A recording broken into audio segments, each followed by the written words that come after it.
ನಾಳೆ ಮಂಗಳವಾರ ಕಾರ್ತಿಕ ಮಾಸದ ಕೃಷ್ಣ ಪಕ್ಷದ ಸಂಕಷ್ಟಹರ ಚತುರ್ಥಿಯನ್ನು ಆಚರಿಸಲಾಗುತ್ತದೆ. ಸಂಕಷ್ಟಹರ ಚತುರ್ಥಿಯನ್ನು ಆಚರಣೆ ಮಾಡುವುದರಿಂದ ಗಣೇಶನು ಸಕಲವನ್ನು ಪ್ರಾಪ್ತಿ ಮಾಡುತ್ತಾನೆ ಎನ್ನುವ ನಂಬಿಕೆ. ಅದರಲ್ಲೂ ಸಂಕಷ್ಟಹರ ಚತುರ್ಥಿಯು ಮಂಗಳವಾರ ಬಂದರೆ ಇದನ್ನು ಅಂಗಾರಕ ಸಂಕಷ್ಟಹರ ಚತುರ್ಥಿ ಎಂದು ಕರೆಯುತ್ತಾರೆ.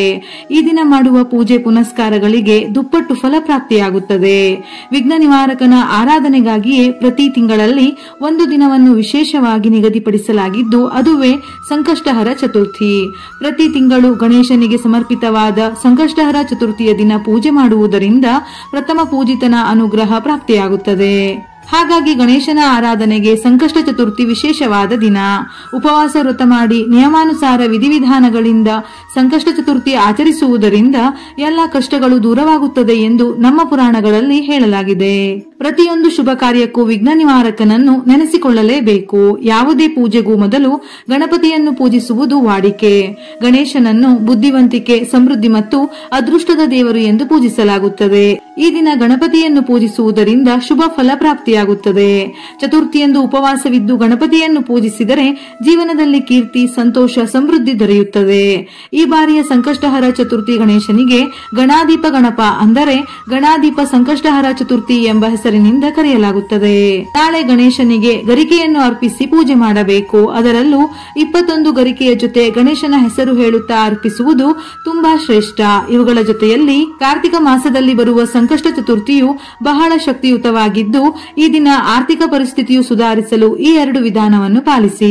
ಮನೆಯ ದೇವರ ಕೋಣೆಯಲ್ಲಿ ಗಣಪತಿಯ ವಿಗ್ರಹ ಅಥವಾ ಗಣಪತಿಯ ಫೋಟೋ ಬಳಿ ಕೊಬ್ಬರಿ ಎಣ್ಣೆಯ ದೀಪವನ್ನು ಹಚ್ಚಬೇಕು. ದೀಪಕ್ಕೆ 5 ಬತ್ತಿಗಳನ್ನು ಬಿಡಿಬಿಡಿಯಾಗಿ ಇಟ್ಟು ದೀಪಾರಾಧನೆ ಮಾಡಬೇಕು.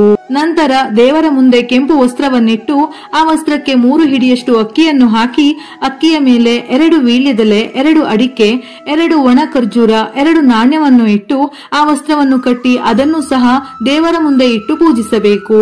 ಸಂಜೆಯ ಸಮಯದಲ್ಲಿ ಗಣಪತಿಯ ಮುಂದೆ ದೀಪವನ್ನು ಬೆಳಗಿ ವಸ್ತ್ರದಲ್ಲಿರುವ ಅಕ್ಕಿಯಲ್ಲಿ ಸಿಹಿ ಪೊಂಗಲನ್ನು ತಯಾರಿಸಿ ಗಣಪತಿಗೆ ನೈವೇದ್ಯವಾಗಿ ಅರ್ಪಿಸಿದ ನಂತರ ಮನೆ ಮಂದಿ ಎಲ್ಲ ಪ್ರಸಾದವಾಗಿ ಸ್ವೀಕರಿಸಬೇಕು. ವಸ್ತ್ರದಲ್ಲಿರುವ ವೀಳ್ಯದೆಲೆ, ಅಡಿಕೆ ಮತ್ತು ಒಣ ಖರ್ಜೂರವನ್ನು ಪೂಜೆ ಮಾಡಿದವರು ಅಥವಾ ಕುಟುಂಬದ ಸದಸ್ಯರು ಸ್ವೀಕರಿಸಬಹುದು. ಉಳಿದ 2 ನಾಣ್ಯಗಳನ್ನು ಮನೆಯಲ್ಲಿ ದುಡ್ಡು ಇಡುವ ಸ್ಥಳದಲ್ಲಿ ಇಡಬೇಕು. ಇದು ಸಂಕಷ್ಟಹರ ಚತುರ್ಥಿಯ ದಿನ ಆರ್ಥಿಕ ಸಮಸ್ಯೆಗಳು ದೂರವಾಗಲು ಗಣಪತಿಗೆ ಸಂಬಂಧಿಸಿದ ವಿಶೇಷವಾದ ಪೂಜೆ. ಕಾರ್ತಿಕ ಮಾಸದಲ್ಲಿ ಬಂದಿರುವ ಸಂಕಷ್ಟಹರ ಚತುರ್ಥಿಯ ದಿನ ಕಷ್ಟಗಳು ದೂರವಾಗಲು ಗಣಪತಿಗೆ ನಮಸ್ಕಾರ ಮಾಡಿ ತಾಮ್ರದ ತಟ್ಟೆಗೆ ಸ್ವಲ್ಪ ಅಕ್ಕಿಯನ್ನು ಹಾಕಿ ಅದರ ಮೇಲೆ ಹಿಟ್ಟಿನಿಂದ ತಯಾರಿಸಿರುವ ದೀಪವನ್ನು ಇಡಬೇಕು. ಹಿಟ್ಟಿನ ದೀಪವನ್ನು ತಯಾರಿಸಲು ಸ್ವಲ್ಪ ಅಕ್ಕಿ ಹಿಟ್ಟು, ಗೋಧಿ ಹಿಟ್ಟು, ರಾಗಿ ಹಿಟ್ಟು, ಪಚ್ಚ ಕರ್ಪೂರದ ಪುಡಿ ಹಾಗೂ ಏಲಕ್ಕಿಯ ಪುಡಿ ಇವೆಲ್ಲವನ್ನು ಸೇರಿಸಿ ಹಾಲಿನೊಂದಿಗೆ ದೀಪವನ್ನು ತಯಾರಿಸಿ ಅಕ್ಕಿಯ ಮೇಲೆ ಇಟ್ಟು ದೀಪಕ್ಕೆ ತುಪ್ಪವನ್ನು ಹಾಕಿ 2 ಹೂಬತ್ತಿಗಳನ್ನು ಹಾಕಿ ದೀಪವನ್ನು ಬೆಳಗಿಸಬೇಕು. ಇದರಿಂದ ಕುಟುಂಬದ ಏಳಿಗೆಯಾಗಿ ಮನೆಯ ಆರ್ಥಿಕ ಸಂಕಷ್ಟಗಳೆಲ್ಲ ನಿವಾರಣೆ ಆಗುತ್ತವೆ.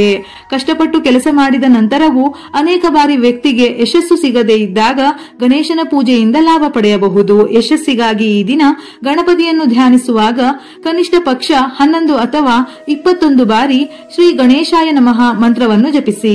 ಋಣಭಾರವನ್ನು ತೊಡೆದು ಹಾಕಲು ನಾಳೆಯ ದಿನದಂದು ಗಣಪತಿಯ ದೇವಸ್ಥಾನಕ್ಕೆ ಹೋಗಿ ಅಲ್ಲಿ ಪೂರ್ಣ ವಿಧಿವಿಧಾನಗಳೊಂದಿಗೆ ಪೂಜಿಸಿ ಓಂ ಗಣಪತಿಯೇ ನಮಃ ಎಂಬ ಮಂತ್ರವನ್ನು ಜಪಿಸಿ.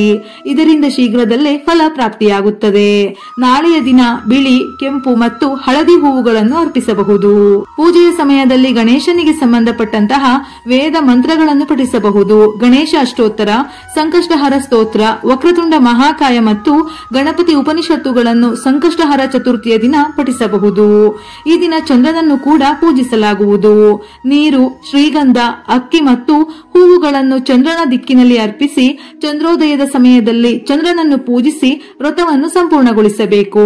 ಸಂಕಷ್ಟ ಚತುರ್ಥಿಯ ದಿನ ಗಣಪತಿಯನ್ನು ಪೂಜಿಸುವುದರಿಂದ ಮನೆಯ ಎಲ್ಲಾ ನಕಾರಾತ್ಮಕ ಶಕ್ತಿಗಳು ದೂರವಾಗುತ್ತವೆ. ಗಣಪತಿ ಮನೆಯ ಎಲ್ಲಾ ಅಶುಭಗಳನ್ನು ತೊಡೆದು ಹಾಕಿ ಆಯುರಾರೋಗ್ಯ, ಆಯುಷ್ಯವನ್ನು ಕರುಣಿಸುತ್ತಾನೆ. ಇಷ್ಟಾರ್ಥ ಸಿದ್ಧಿಯಾಗಿ ಕುಟುಂಬದ ಏಳಿಗೆಯ ಜೊತೆ ಮನೆಯಲ್ಲಿ ಆರ್ಥಿಕ ಸಂಕಷ್ಟಗಳು ನಿವಾರಣೆಯಾಗಿ ಸುಖ, ಸಂತೋಷ, ಸಮೃದ್ಧಿ ನೆಲೆಸುತ್ತದೆ. ವಿಡಿಯೋ ಇಷ್ಟ ಆಗಿದ್ದಲ್ಲಿ ಮರೆಯದೆ ಲೈಕ್ ಮಾಡಿ.